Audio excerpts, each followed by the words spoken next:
오늘 우리에게 주신 하나님의 말씀은 고린도전서 11장 23절에서 27절까지 교독하고 마지막 절은 합독하겠습니다. 내가 너희에게 전한 것은 주께 받은 것이니 곧 주 예수께서 잡히시던 밤에 떡을 가지사 나로서 너희를 주시고 이것은 너희를 위하는 내 몸이니 이것을 행하여 나를 기념하라 하시고 식후에 또한 그와 같이 잔을 가지시고 이르시되 이 잔은 내 피로 세운 새 언약이니 이것을 행하여 마실 때마다 나를 기념하라 하셨으니 너희가 이 떡을 먹으며 이 잔을 마실 때마다 주의 죽으심을 그가 오실 때까지 전하는 것이다. 다 함께요.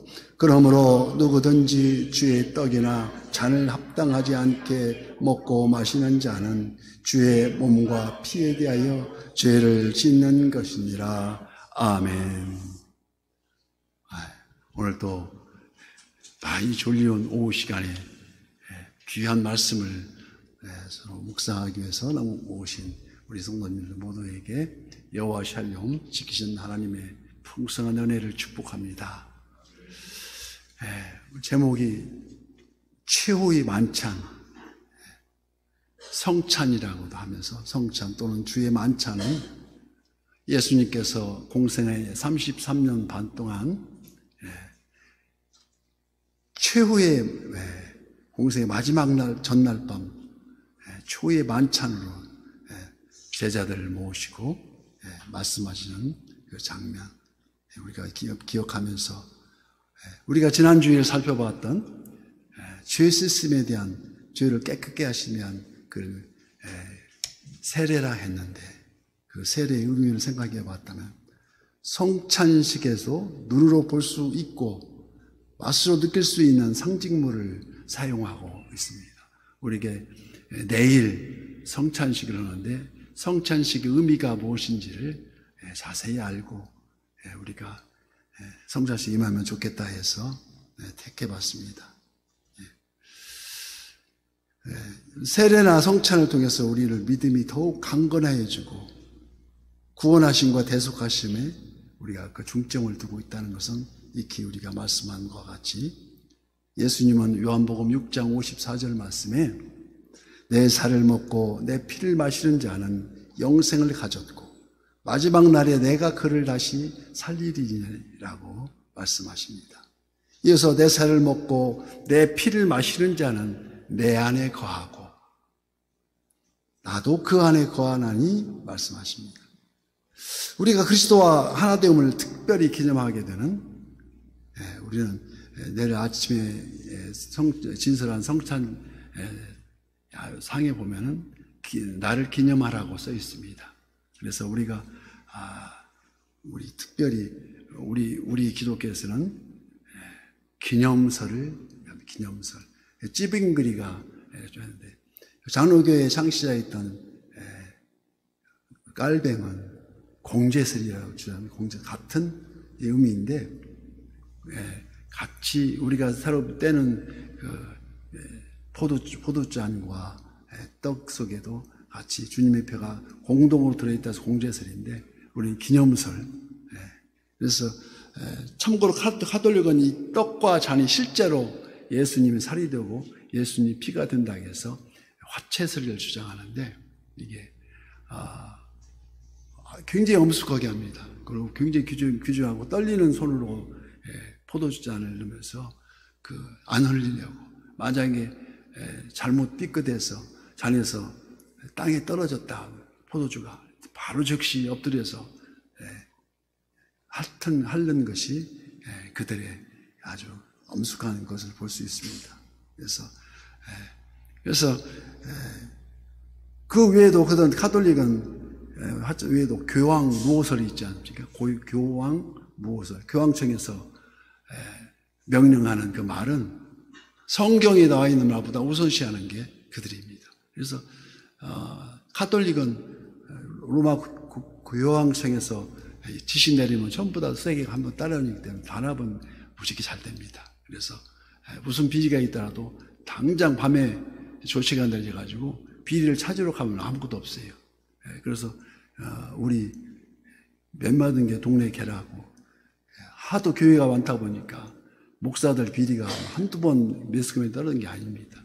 근데 그런 목사만 있는 게 아니라 신령한 우리 선한 유교회 같은 교회도 있다 그런 것입니다.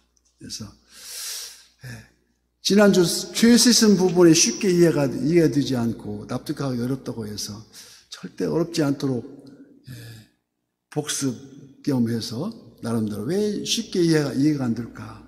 오랫동안 성경을 보고 설교도 수없이 들었는데도 지금 납득이 안 된다는 것은 분명 한 부분을 꼭 집어서 말하는 것보다도 우리 산에 오르다 보면 산 전체를 보지 않고 우리가 숲속에서 헤매고 있지는 않는가? 눈앞에 숲만 바라보고 있지는 않는가 생각할 때 예수님은 성경대로 오셔서 성경 말씀대로 사시다가 또 성경대로 다시 재림하신다고 분명히 약속하십니다. 산자와 죽은 자를 심판하러 오시더라. 그래서 사도행전 10장 43절에 그에 대하여 모든 선지자가 증언하되 그를 믿는 사람들이 다 그의 이름을 힘입어 죄사함을 받는다고 말씀합니다. 그 죄사함이 바로 이 세례를 통해서 형성화되어진 게 바로 이런 우리가 그 세례했던 역사였습니다. 왜냐하면 첫째 아담이 언약에 불순종한 원죄, 오리지널 신이라고 하는데 그 원죄가 누구나 다 가지고 있기 때문에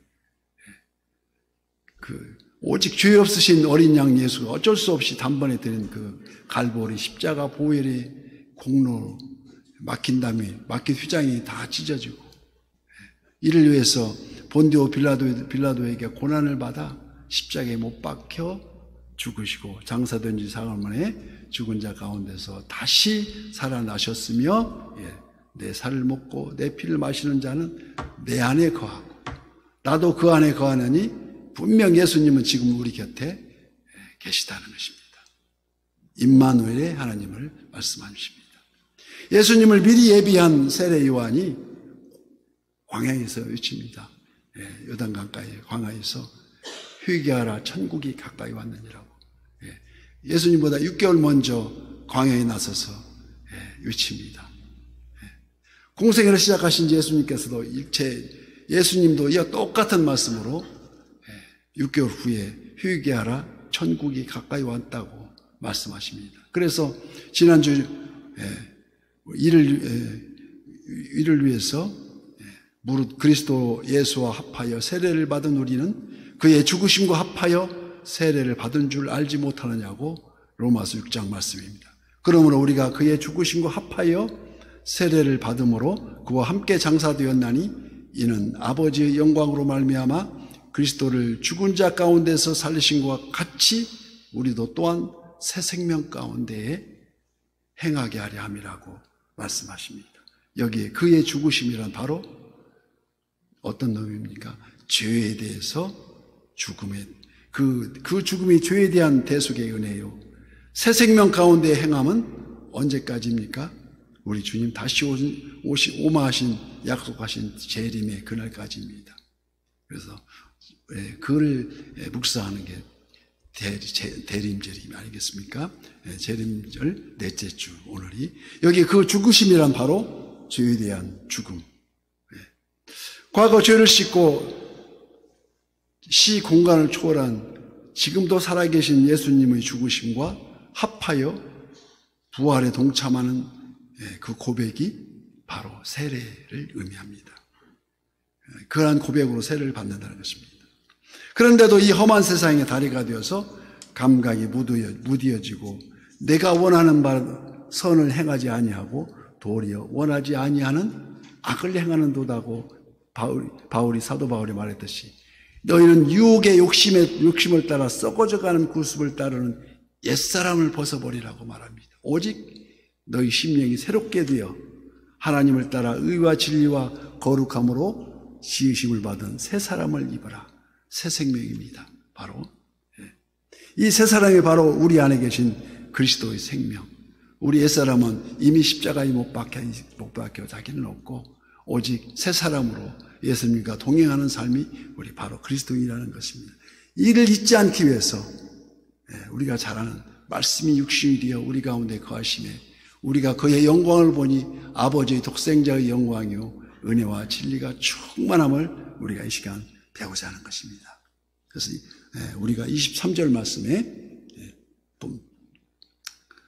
내가 너희에게 전한 것은 주께 받은 것이니 곧 주 예수께서 잡히시던 밤에 떡을 가지사 주님께서 최후의 6월절 만찬석상에서 성찬을 제정하시고 이것을 행하여 나를 기념하라 하신 주님의 분부에 따라서 모든 교회가 준수하고 있는 이 성찬은 우리 기독교만의 특수한 의식입니다.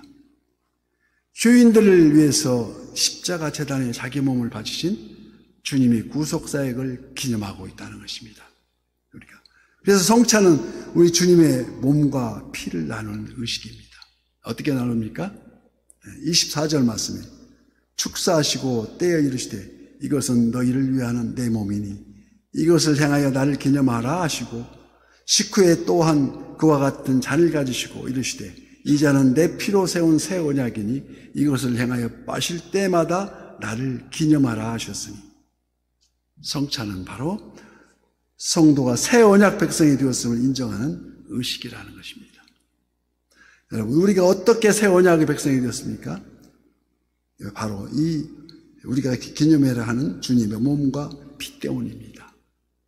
죄 없으신 우리 주님의 몸과 피. 성찬은 이제까지 나 위주로 흘러오던 인생이 그리스도 중심으로 흘러가고 그리스도를 위한 인생으로 전환하는 새 언약의 증표라고. 새 언약의 증표라고. 그래서 우리가 예를 들어서 남남끼리 우리는 타인으로 만나서 부부가 됩니다. 남남끼리 만나서 부부가 되었는데 그래서 독일의 시성 본회포는 혼인이 언약을 보존하는 것이 아니요 바로 그 언약이 혼인을 보존하는 것이라고 아주 명언을 남겼습니다. 이게 무슨 말입니까? 우리가 생각할 때 혼인해서 살다 보니 언약을 유지하는 것 같이 생각되지만 사실은 그 반대라는 것입니다. 어떻게 반대랍니까? 즉 언약을 생명같이 여김으로써 혼인 관계가 온전히 유지된다는 것입니다. 이 언약이 바로 그리스도의 말씀입니다. 성찬은 바로 이러한 약속입니다. 갈보리 십자가 보혈, 창에 찔린 그 몸을 매개로 하나님께서 나와 관계를 맺으시고 우리는 주님의 떡을 땜으로써 또 잔을 마심으로써 그 은혜를 되새긴다는 것입니다. 그래서 마태복음 26장 28절에 이것은 죄사함을 얻게 하려고 많은 사람들을 위하여 흘리는 바 나의 피, 곧 나의 언약의 피니라. 이게 뭡니까? 바로 십자가의 길, 십자가의 도입니다. 그래서 잠깐 십자가의 도를 생각할 때 우리가 고린도전서 1장 18절 말씀 십자가의 도가 멸망하는 자들에게는 미련한 것이요 구원받는 우리에게는 하나님의 능력이라. 그래서 십자가를 질 수 있나 주가 물어보실 때 여러분 때 주님 말씀하시면 어떻게 대답하시렵니까? 아니 십자가를 어디까지 알고 계신다는 것입니까? 십자가를 안다는 것은 성경 전체를 안다는 말이요 기독교의 참 진리를 안다는 것입니다. 곧 창세기에서 요한계시록까지 성경 66권이 전체가 예수 그리스도와 십자가에 대한 설명이라는 것입니다. 다 그 안에 다 숨어 있습니다. 십자가에는 하나님의 뜻과 마음이 담겨 있고 하나님의 사랑과 자비와 긍휼하심 하늘의 모든 비밀이 담겨 있기 때문입니다. 그래서 교회는 우리 선한육교도 마찬가지지만 예수 그리스도와 그의 십자가 위에 세워졌다고 하는 것입니다. 이 십자가를 지시기 위해서 사람의 몸을 입으시고 이 땅에 오신 우리 주님을 찬양하는 것이 우리 성탄의 우리가 기쁨이고 하늘의 모든 비밀을 담겨 있는 것은 바로 우리가 마지막 심판의 기준이 십자가 보혈입니다. 그래서 성경의 예언대로 친히 어린 양이 제물이 되어서 십자가에 달리셨고 하나님의 언약을 이루셨고 그래서 예수 그리스도의 보혈을 믿느냐 믿지 않느냐가 생사의 갈림길입니다. 그래서 우리가 신앙생활이란 예수 그리스도를 알고 그 십자가의 보혈을 믿는 게 그 믿음이 얼마만큼 믿느냐에 따라서 차이가 난다는 것입니다. 요한복음 6장 53절 내 살을 먹지 아니하고 인자의 피를 마시지 아니하면 너희 속에 생명이 없느니라. 그래서 살과 피를 제대로 알으라는 것입니다. 그래서 다른 이로서는 구원을 받을 수 없나니 천하 사람 중에 구원을 받을 만한 이름을 우리에게 주신 일이 없다. 오직 예수 그리스도의 이름으로 우리의 권세가 있는 게 아니고 예수 그리스도 이름이 권세가 있다는 것입니다. 그래서 우리가 십자가의 도를 잘 알아야 되겠습니다. 십자가를 안다는 것은 내가 바로 예수님을 십자가에 못 박은 죄인이구나를 아는 것이요. 예수님의 죽으심은 곧 나의 죽음이요.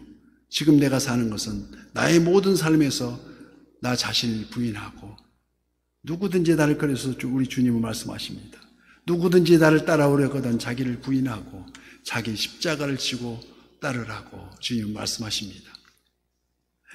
그래서 본문 27절 말씀과 같이 그러므로 누구든지 주의 떡이나 잔을 합당하지 않게 먹고 마시는 자는 주의 몸과 피에 대하여 죄를 짓는 것이니라고 분명히 주님께서 말씀하십니다. 만일 교회의 일치를 깨면서 성찬에 참여한다면 이는 주의 몸과 피를 범한 것으로서 우리는 늘 자신을 돌아보면서 성찬에 임해야 된다는 것입니다. 마지막 때와 가까워올수록 옛사람을 비롯한 사탄 마귀는 우는 사자처럼 배가 고파서 우는입니다. 그래서 근실하라 깨라 너희 대적 마귀가 우는 사자처럼 두루 다니며 삼킬 자를 찾는다고 해서 수많은 유혹 속에서 로마서 7장 24절 말씀에 오라 나는 곤고한 사람이로다 이 사망의 몸에서 누가 나를 건져내랴 우리 주 예수 그리스도로 말미암아 하나님께 감사하리로다 그런즉 내 자신의 마음으로는 하나님의 법을 육신으로는 죄의 법을 섬기노라고 우리 사도 바울은 자기가 죄인 중에 괴수라고까지 말합니다. 매일매일 그래서 죽노라고 고백하는 것입니다. 그러므로 우리는 매일매일 다시는 거듭하지 않는 확실한 회개의 영으로 회개에 합당한 열매를 맺어서 우리가 한 걸음 한 걸음 성화의 길로 향해서 다시 오마 약속하신 그 재림의 그날까지 등불을 준비한 5 처녀의 그 슬기로움이 우리 선한 요새 모든 지체들에게 있기를 예수님 이름으로 축복합니다.